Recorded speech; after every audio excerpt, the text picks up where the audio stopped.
Okay, you're like an object, but you're also a living thing. Am I a woman? I think that I got a face transplant in my sleep because what is going on here with the difference of these? So the difference would be Botox, lip filler, and becoming rich.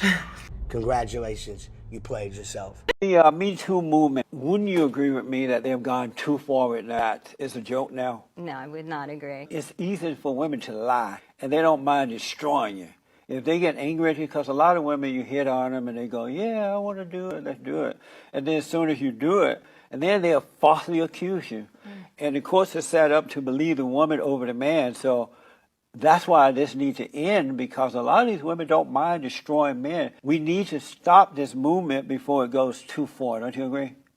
It sounds like you've had some really painful experiences. Oh, no, I've never women. had that. I I'm just really know other sorry men. About that. I just know other men who've gone through that. And look at the women in the movement. Nobody want them anyway. They're like lesbians, and they're fat, they're ugly, they're short hair.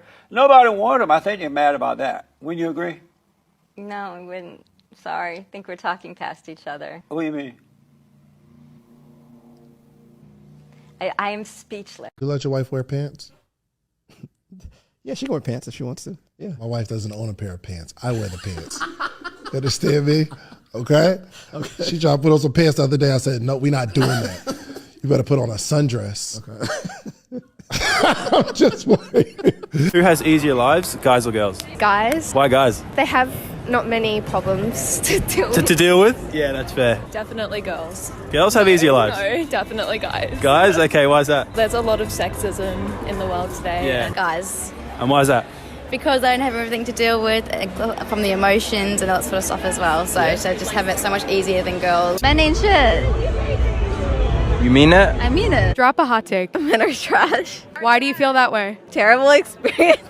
No. All men are trash? It's like if all men get hurt by you saying that statement, then they're a part of the problem. If they don't get hurt by that statement, then they're not a part of the problem. Do you agree with that statement, all men are trash? Yeah, I agree. I feel like men, simply just by being men, even no matter like how aware they are, because of the existence of the patriarchy, is like reinforcing it either way until we can get on like a consensus for equitable action. Men just being men are inevitably going to be trash, even if they don't think they are. No, I said the majority of men that I had experienced were trash. But you did say the majority of men are trash. Trust me, you're not that guy. Are you able to come on this podcast and say that men, I don't remember exactly what you said, but it was something like men are trash, right? No, I said men are nasty, but then I said all humans are nasty. But I'm saying what men are trash. That's common in society, right? Women are trash isn't. Men are held accountable all the time, every day. So are women. Women are held at a higher standard. No, we're Who's easier lives, men or women? Men. Why do you say men? Because men suck. Men suck? Yeah, so they just have the easier life. You guys just have like shitty personalities. You guys just like suck. We all have shitty personalities? Yes. How does that give us an easier life though? Because it just does. Isn't that kind of sexist? No. Would it be racist if I said black people have shitty personalities? Yeah. So wouldn't it make you sexist if you say men have shitty personalities? Okay, but you can't tell me you've met a man that has like an okay personality. That's like, is it a shitty person? Do you have a father? That I haven't seen in 3 years. That explains a lot. Men are suffering. They have different problems than women have, but they don't have it better. They need our sympathy, they need our love, and they need each other more than anything else. They need to be together. Perfect. Perfect. Perfect. Perfect. Perfect. Perfect. Perfect. Perfect. Perfect. Perfect. Who has easier lives, men or women? This question always causes so much controversy, so let's talk about it. Full disclosure, my nuanced take on this is that men and women both have difficult lives depending on the pathway that they choose. They both have a path of least resistance, and they both have a path of the most. But what I think this question is really asking is who can get the furthest in life or live the best in life while doing the least? And the answer to that would have to be women. For a man is harder than life for a woman. We need to have a lot to be an important man. To be a woman, you need makeup. If you're truly beautiful, you don't need anything else. I've been on boats in Dubai with 19-year-old Moldovan girls. The guy who got that boat needed $100 million for makeup. same boat. That's how hard it is. Look at a game of chess. The king moves one square at a time. What does the queen do? Zips here, zips there. Easy for a chick. You'd like a woman that earns more money than you? I wouldn't mind. You won't be bothered? No. I want my husband to earn like quite a substantial amount more than I do. If he earned, I don't know, 50, 60,000 pounds a year. That's not a lot.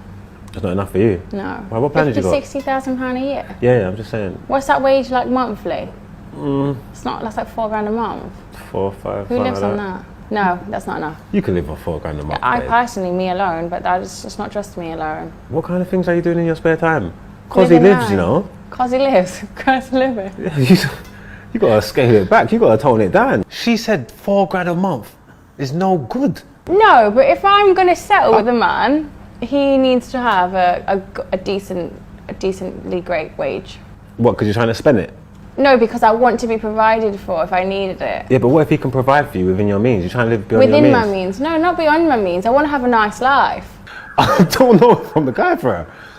Like, I mean, I'd work, I'd try. Like, you get what I'm trying to say, but no, that's not my story, man. I wouldn't mind if a girl made more money than me. You wouldn't, so that is an ick. Do you think women understand what it's like to be a man? You think women understand what it's like to be a man? Hell no, to the no, no, no, hell to the no. A woman who disguised herself as a man to find out how it is to live as a man committed due to the psychological scars of how difficult life was as a man. Nora Vincent, the author of Self-Made Man, has died by assisted suicide. She was a radical feminist who believed men lived on easy mode and tried to prove it by disguising herself as a man for 2 years. Instead, what she found out is that men actually have it very hard and wrote a book about her experience. In fact, the experience was so bad that she had to stop after 18 months because she was starting to hate women due to how bad the women treated her when she believed she was a man. It left her with psychological scars which accelerated the end of her life. It's a very sad story. It is a sad story. But it does paint a picture about the world that we already know and that we try to help. She's hardly a supermodel or movie star, but today, Nora Vincent is getting the full-blown glamour treatment.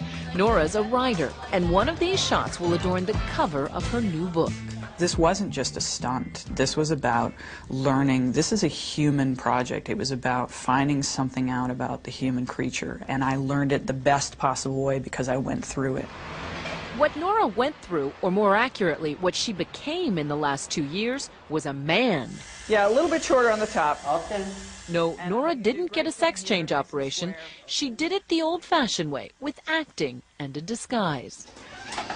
At 5'10", 155 pounds, and wearing men's size 11 shoes, Nora was a natural. When all the pieces are together, hair, makeup, voice, posture, style, the transformation is complete. Walk like a man, talk like a man, walk like a man. And Nora Vincent becomes Ned Vincent. Do you think women understand what it's like to be a man? Not at all. No clue. Did you like being a woman before Ned? I did, but I like it more now because I think it's more of a privilege. I like it more now because I think it's more of a privilege. I wanted to enter male spheres of interest and see how men are with each other. I wanted to make friends with men. I wanted to know how male friendships work from the inside out. Ned's first act as a newly minted male was to join that quintessential bastion of camaraderie, a men's bowling team. The only problem was she's a terrible bowler. It was the first of Nora's many surprises. She thought these guys from a working-class Pennsylvania neighborhood would mock Ned's bowling and reject him as a guy. But from their first meeting, they accepted Ned. The handshake was unbelievable. It blew me away the first time I shook hands with a guy, a strange guy. And I was amazed because you think of women, you know, we're so nice, we're so easy, men are so mean. The team had bowled together for 9 months, and gradually, Nora gained entrance into the inner sanctum. She found that all the cussing and good-natured ribbing is just how men often show affection for each other. Female sexuality is mental. It's up here.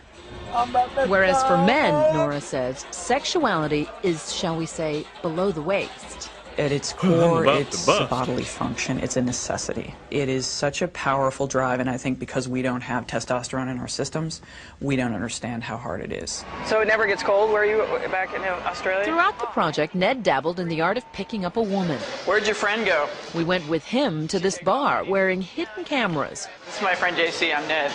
Nora was reminded that in this arena, it's women who have all the power. We sit there and we, just with one word no will crush someone. And the thing is, we don't have to do the part where you cross the room and you go up to a stranger and say the first words. And those first words are so hard to say without sounding like a cheese ball or sounding like a jerk or whatever else. Nora says the brush-off Barbara Jones gave Ned was typical. She was just sort of emblazoned with hostility, you know, just looked at you and you saw everything cross her face, which was, oh, God help me, not again. I'm trying to have a drink with a friend and I've got to deal with you.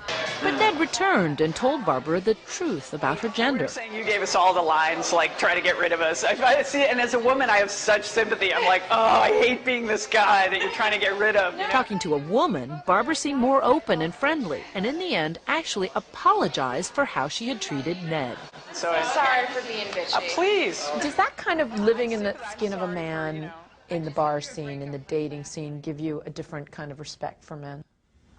It gives me a certain definite sympathy. And I don't mean that there's any disrespect, but it just makes me understand what's going on. Nora, as Ned, also went on about 30 dates with women. She says the pressure of Ned having to prove himself was grueling. Nora was surprised that many women had no interest in a soft, vulnerable man. My prejudice was that the ideal man is a woman in a man's body. And I learned, no, that's really not. There are a lot of women out there who really want a manly man. Going in as Nora, the sales pitch quickly becomes flirtatious. Any guy that gets in is going to feel like, okay, this girl's... I want to date this girl just for a car. Well, all right, well, I didn't say that.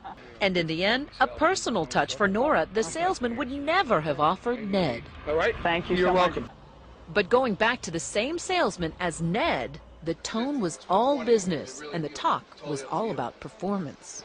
They have the 3-liter Duratec V6 engine. Be the best, and that's it. What are you, fucking stupid?